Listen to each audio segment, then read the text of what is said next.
नमस्कार, मैं हूं अंजलि कृष्णा। चलिए देखते हैं यूपी की शाम की 10 बड़ी खबरें फटाफट अंदाज में, सिर्फ क्लीन न्यूज यूपी पर। पूजापाल का अखिलेश पर निशाना, बोली सपा पोषित माफिया से जान खतरे में, पति राजू की हत्या दोहराई। कौशाम्बी की चायल विधानसभा सीट से विधायक पूजापाल ने समाजवादी पार्टी और उसके अध्यक्ष अखिलेश यादव पर गंभीर आरोप लगाए हैं। उन्होंने एक पत्र लिखकर कहा कि सपा के संरक्षण में पल रहे माफिया उनकी हत्या करा सकते हैं। पूजा ने आरोप लगाया कि 2005 में उनके पति और विधायक राजू पाल की हत्या सपा शासनकाल में माफिया अतीक अहमद गिरोह ने की थी। उन्होंने यह भी कहा कि सपा ने लगातार 3 चुनावों में उनके खिलाफ पति के हत्यारे अशरफ को प्रत्याशी बनाया। जनता और पाल समाज ने उनका साथ दिया और अपराधी प्रत्याशियों को हराया। 9 अक्टूबर को बसपा का शक्ति प्रदर्शन, काशीराम परिनिर्वाण दिवस पर राजधानी में हो सकती है मायावती की बड़ी रैली। आगामी विधानसभा चुनाव से पहले बहुजन समाज पार्टी 9 अक्टूबर को शक्ति प्रदर्शन करने की तैयारी में है। काशीराम के परिनिर्वाण दिवस पर प्रदेश भर में कार्यकर्ताओं और समर्थकों का जमावड़ा होगा, जबकि राजधानी लखनऊ में विशाल रैली की संभावना जताई जा रही है। बसपा सुप्रीमो मायावती इस मौके पर पार्टी की आगामी रणनीति बताएंगी और विपक्ष के आरोपों का जवाब देंगी। हाल ही में बसपा ने विभिन्न समाजों को जोड़ने के लिए कई कमेटियां बनाई हैं और कैडर कैंप आयोजित किए हैं। प्रदेश अध्यक्ष विश्वनाथ पाल लगातार नेताओं को पार्टी से जोड़ रहे हैं। बसपा बिना गठबंधन चुनाव लड़ने पर अडिग है। यूपी में बनेगा लखनऊ एनसीआर, राजधानी समेत 6 जिलों का होगा विकास। एनसीआर मॉडल पर सरकार ने शुरू की तैयारी। दिल्ली एनसीआर की तर्ज पर यूपी सरकार अब लखनऊ एनसीआर डेवलप करने जा रही है।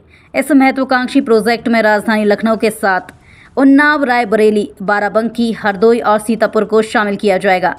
380 पन्नों की विस्तृत रिपोर्ट तैयार कर लखनऊ विकास प्राधिकरण को सौंपी जा चुकी है। सरकार का उद्देश्य लखनऊ के साथ साथ आसपास के जिलों का भी संतुलित और आधुनिक विकास करना है। परियोजना के तहत स्मार्ट इंफ्रास्ट्रक्चर, बेहतर कनेक्टिविटी और रोजगार के नए अवसर पैदा किए जाएंगे। आम जनता की राय जानने के लिए जल्द ही एक पोर्टल लॉन्च किया जाएगा। यूपी में रोजगार महाकुंभ से 50,000 युवाओं को नौकरी, छूटे 6 लाख छात्रों को छात्रवृत्ति शुल्क भरपाई की सौगात।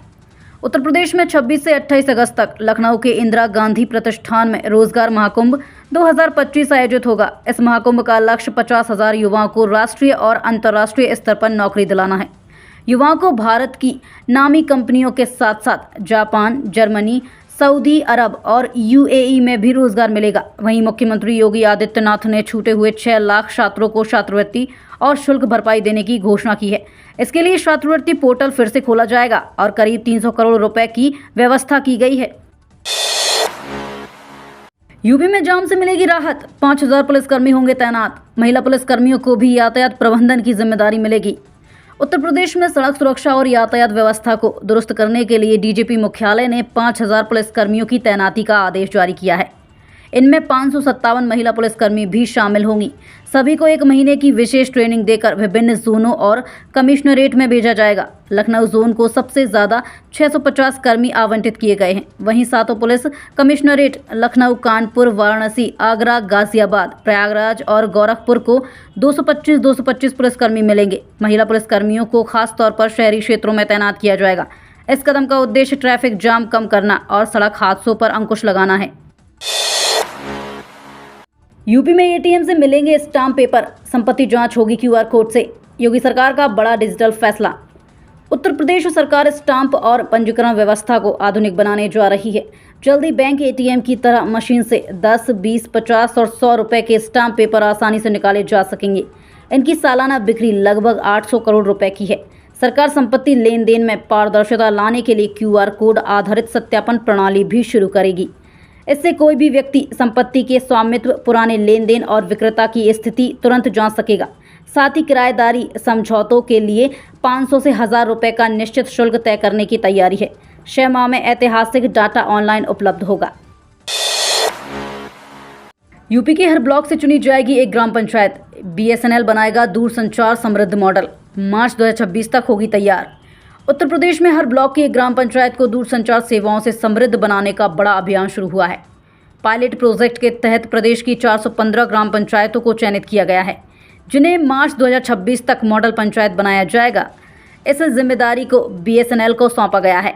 योजना के तहत चयनित पंचायतों में सरकारी और व्यावसायिक संस्थानों के साथ कम से कम 5% परिवारों को फाइबर टू द होम से जोड़ा जाएगा। इससे शिक्षा, स्वास्थ्य और सरकारी योजनाओं तक डिजिटल पहुंच आसान होगी।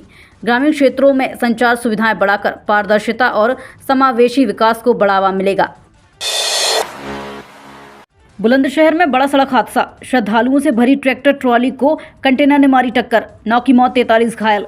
उत्तर प्रदेश के बुलंदशहर जिले में रविवार देर रात दर्दनाक हादसा हो गया।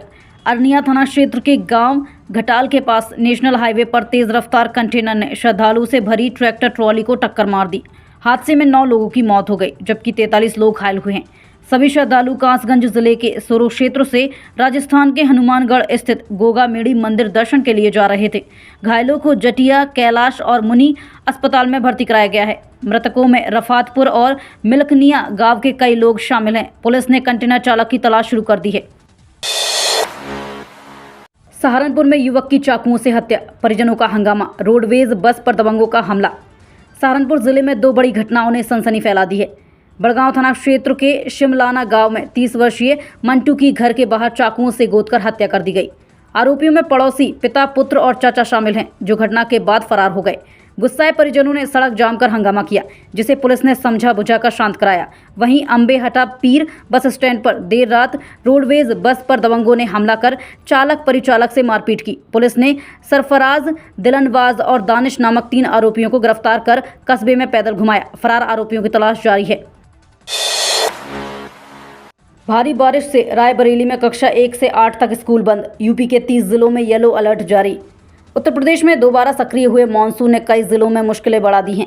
रायबरेली में भारी बारिश के चलते आज को कक्षा 1 से 8 तक सभी स्कूल बंद कर दिए गए। डीएम हर्षिता माथुर के निर्देश पर बेसिक शिक्षा अधिकारी ने आदेश जारी किया।